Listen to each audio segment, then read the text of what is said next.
रब्बिश इश्रह ली सदरी वयस्सिर ली अमरी वहलुल उक़दतम मिन लिसानी यफ़क़हू क़ौली। अस्सलाम वालेकुम, डॉक्टर सनिया Bashir here, consultant diabetologist and CEO of diabetes टेलीकेयर। उम्मीद करती हूँ कि आप लोग सब खैर खैरियत से होंगे और यकीनन शुगर के साथ अपनी ज़िंदगी को बेहतर से बेहतरीन और अपने रमज़ानों को और भी बेहतरीन बना रहे होंगे। तकरीबन निस्फ रमज़ान जो है वो गुजर चुके हैं और अल्हम्दुलिल्लाह आगे हमारे पास अभी 15 रोज़े हैं और मेरी दुआ है कि अल्लाह ताला सबके रोज़े रमज़ान सबकी इबादतें ज़रूर कबूल फरमाएं।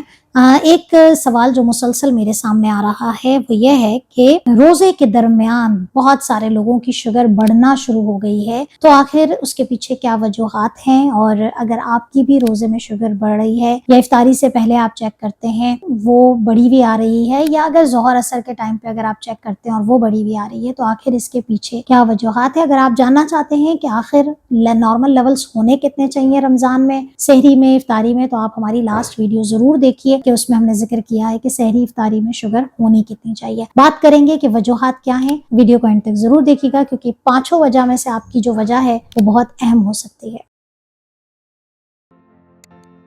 बहुत दफ़ा जहन में ये बात आती है कि रोज़ा रखने से तो शुगर कम हो जाएगी, और इसी खौफ से बहुत सारे लोग रोज़ा नहीं रखते हैं। लेकिन उसके बरक्स रोज़े में बहुत सारे लोगों की, बहुत सारे शुगर के पेशेंट्स की शुगर बढ़ना शुरू हो जाती है। उसके पीछे नंबर 1 वजह है आपकी सहरी का गलत इंतखाब। अभी भी बहुत सारे लोग हमारे पास आ रहे हैं कि हम सहरी में जो है वो रोटी भी खाते हैं, फिर थोड़ा सा चावल भी ले लेते हैं। यस, ऐसा भी होता है कि बहुत सारे लोग सफ़ेद चावलों का इस्तेमाल करते हैं, रोटी के साथ जो है वो एक दूध का प्याला खजला फेनी का इस्तेमाल कर रहे होते हैं। बताने का मकसद ये है कि अगर आपने सहरी में सफ़ेद आटों वाली ग़िज़ा का इस्तेमाल किया है या चावल का इस्तेमाल किया है या वो किसी भी ऐसी चीज़ का इस्तेमाल किया है जिससे शुगर तेज़ी से बढ़ जाती है, चाय में गुड़ डाल के पिया है कि आगे तो पूरा रोज़ा पड़ा है, शुगर कहाँ जो है वो बढ़नी है, अभी तो शुगर कम होनी है। तो अगर देखिए, मैं ज़रूरी नहीं है कि 100% लोगों के साथ ये कहानी हो। जिनकी बढ़ रही है उनको रिवाइज करने की ज़रूरत, ठीक है। बहुत सारे लोगों की कम भी हो रही होती है तो वो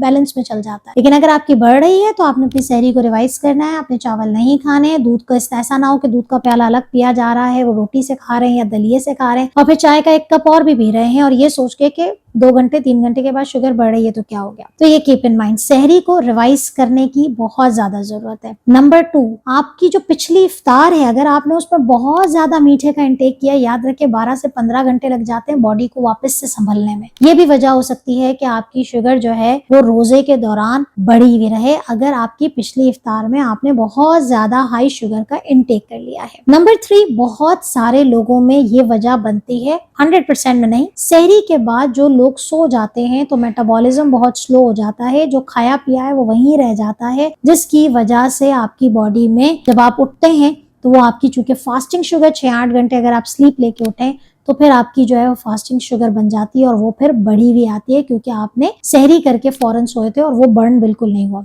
ये भी वजह हो जाती है। नेक्स्ट वजह जो है वो बहुत ज्यादा, सबसे ज्यादा जो कॉमन वजह है वो यही है कि डिहाइड्रेशन। बहुत सारे लोग जो कि वर्किंग होते हैं, सुबह थोड़ी देर सोए और फिर उसके बाद अपने काम पे निकल गए, तो जब काम पे निकल जाते हैं, गर्मी का मौसम है या स्कूल कॉलेज जाने वाले लोग हैं या टीचिंग से ताल्लुक है, डॉक्टरी से ताल्लुक है, बोलना बहुत ज्यादा है, वहां पर पानी की कमी जो है वो बहुत बड़ा एलिमेंट है और पानी की कमी से आपकी शुगर बढ़ जाती है। कुछ वजूहात हैं जिनकी बारे में बात करते हैं कि अगर आपकी रोजे में शुगर बढ़ रही है तो आपने इन वजूहात की तरफ जरूर ध्यान देना है। आखिरी वजह जो कि सब पे भारी वजह है वो है कि आपकी जो अद्वियात हैं, शुरू में रोजे में तो वो सही सेट हुई हुई थी, लेकिन अब हो सकता है कि उन्हें बढ़ाने की जरूरत है, या वो अद्वियात जो घटाई गई थी रमजान से पहले दोबारा जो है वो उनको ऐड करने की जरूरत है, या दवाइयों के टाइमिंग्स में कोई प्रॉब्लम है, इसको रिवाइज करें और अपने डॉक्टर से, करीबी डॉक्टर से, अपने शुगर के स्पेशलिस्ट डॉक्टर से जरूर कंसल्ट करें। और अगर रमजान में कहीं जाने की सुस्ती है तो नीचे दिए गए व्हाट्सएप नंबर पर जरूर कॉन्टैक्ट कीजिए ताकि आप जो है वो अपनी शुगर को बेहतरीन कर सकें।